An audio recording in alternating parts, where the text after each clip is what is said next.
episode of Choppin with Chapman. On today's episode, we're going to be digging into a motion or a technique that I use often in my own playing, but it's something that I don't feel is talked about very much in other technical things I've been a part of, like master classes, clinics, anything like that.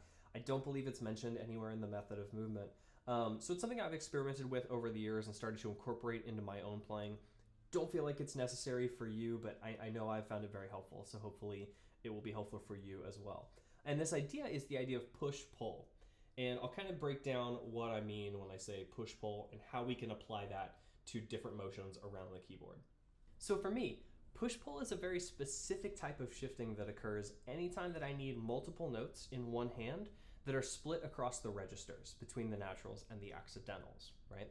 Let's take, for example, E flat and G flat. If you've done any kind of planar shifting studies before, or you've read the method of movement, anything like that, you'll know that in order to accommodate these different planes or these different registers, you'll have to adjust your elbow to make both of those happen, right? If I keep just my natural playing position and I'm trying to play E flat and G, either the E flat isn't actually going to be an E flat, or the G is going to have to be all the way on the node, which is a super gross sound. We don't want that, right? So you'll have to adjust your elbow in just a little bit in order to actually get those in good playing spots. Now let's say we didn't actually need to strike these at the same time. We have the ability to move between them in some kind of eighth note passage, for example. There's no real reason that you have to necessarily set up your elbow like so. And in my own experience, if I'm moving between just a basic playing position and I need to throw in one of these, it's a lot more work to have to adjust the elbow than it is simply to push up to the accidental and pull back for the next natural. This motion really shines, in my experience, in single alternating motions where you're having to move between planes, or fast double lateral passages where you need quick arpeggiations. So today's exercises are going to focus on this motion specifically in a couple different ways that you can hopefully apply to real music. So the first exercise we're going to talk about is actually from the triple lateral builder video, but we're not going to use it as necessarily a triple lateral focus this time. We're going to use it as a push-pull focus and kind of break down these motions a little bit in that exercise. So if you remember from the triple lateral video, essentially you're going to take this permutation, 1, 2, 3, and then 4, 3, 2, play it in 4, 2, 1 format, and move it across a couple different arpeggios, like so.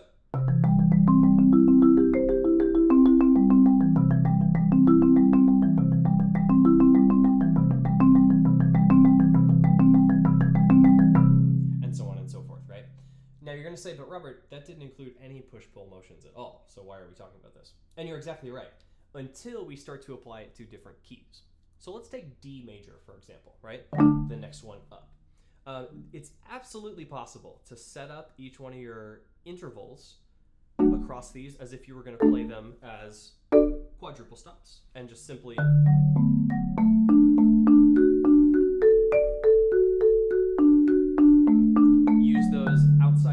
motions in order to accommodate those.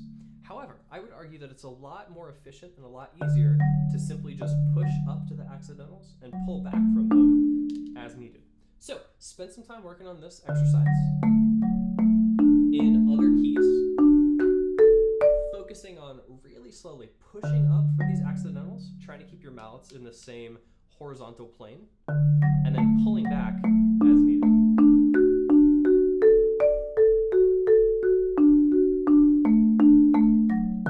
Notice that, like I said, it just really minimizes the amount of chicken winging that you have to do as you're working through these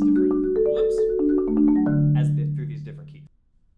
Cool. So now that you've gone through that triple lateral builder exercise really slowly, this time with a focus not on the triple lateral part, but rather on the push-pull aspects of it, for today's second exercise, we're going to start to include a few more complicated arpeggiations into your push-pull motions.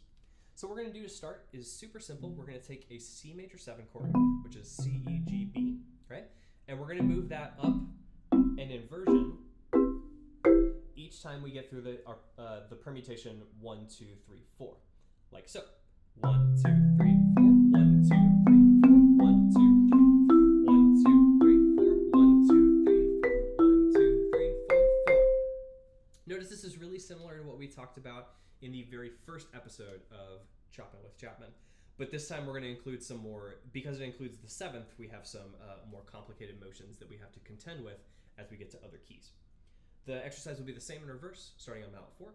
4, 3, 2, 1, 4, 3, 2, 1, 4, 3, 2, 1, 2, 1, 4, 3, 2, 1, 4, 3, 2, 1, 1. So spend some time with that basic up and down motion, getting really comfortable with these permutations. Whoops! Around these different inversions of this arpeggio.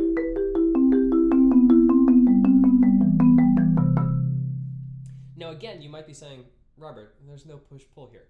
Again, there's no push-pull in the C major, but there will be some more complicated variations as we start to move through different keys. So for example, if you notice in D flat major 7, this very first chord we have is pretty uncomfortable, and then immediately we go to the exact opposite form of it, right? Or the exact opposite side, rather.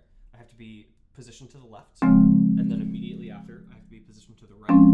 However, if I start to include this push-pull motion, basically pulling back on this first arpeggio, and then pushing forward on the next inversion, all of a sudden I've greatly minimized the amount of motion I have to do back and forth between these two inversions, right?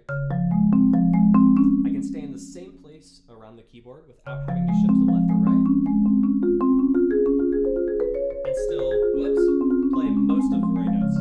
Slowly, the whole exercise in D flat would look like this. So first we're going to start with these pull motions.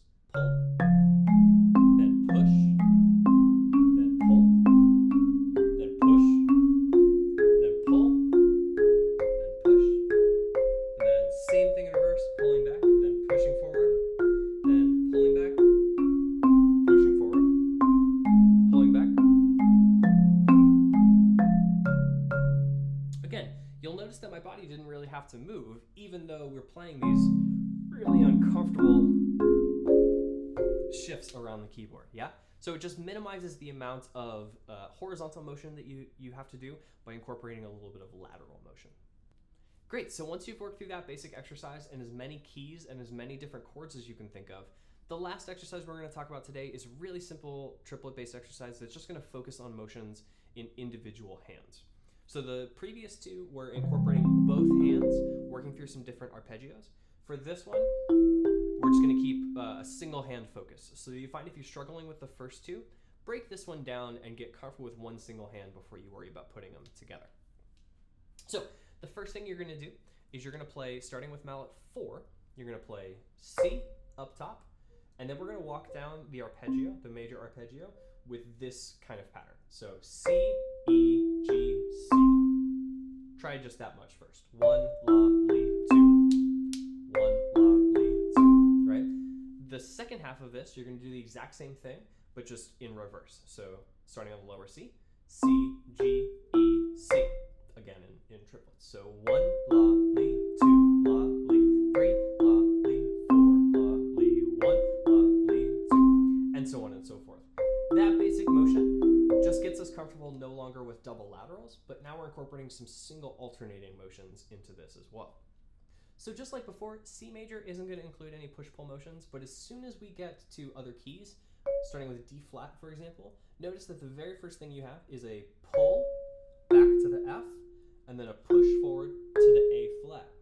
The reason this permutation, though, is so much more challenging than the previous two exercises is with most keys, there's also an element of no push-pull. So for example, you pull back into the first note, push forward into the second note, and notice when we go down to the D flat, it's on the same plane, so we don't actually have to worry about any push-pull. So now we're not only combining push-pull motions, but also just our standard horizontal motions, combining all three combinations, basically. So when you get to D flat, same thing. So pull, push, same, pull, push. That's really weird to think about it like that. But again, rather than having to go bum, bum, bum, bum, bum, bum, bum, setting up all these really uncomfortable motions, it's just a lot simpler to move between them. And in my own experience, it's a lot more consistent and efficient. Same thing around other keys. Never actually having to shift where my hands are positioned around. Oh my god, that's a lot of wrong notes. Never actually having to change where my hands are positioned around the keyboard, just where they're going to be laterally. So that's all for today's video of Chopping with Chapman.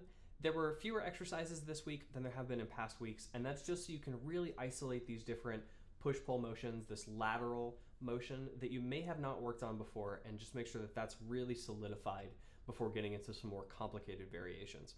As always, if you have any questions or concerns or complaints, please feel free to reach out and I will get back to you as soon as possible. And you will find a link to the sheet music for today's and every episode's exercises in the description of this video. So thanks again for watching, and we'll see you here again next week with another Choppin' with Chapman.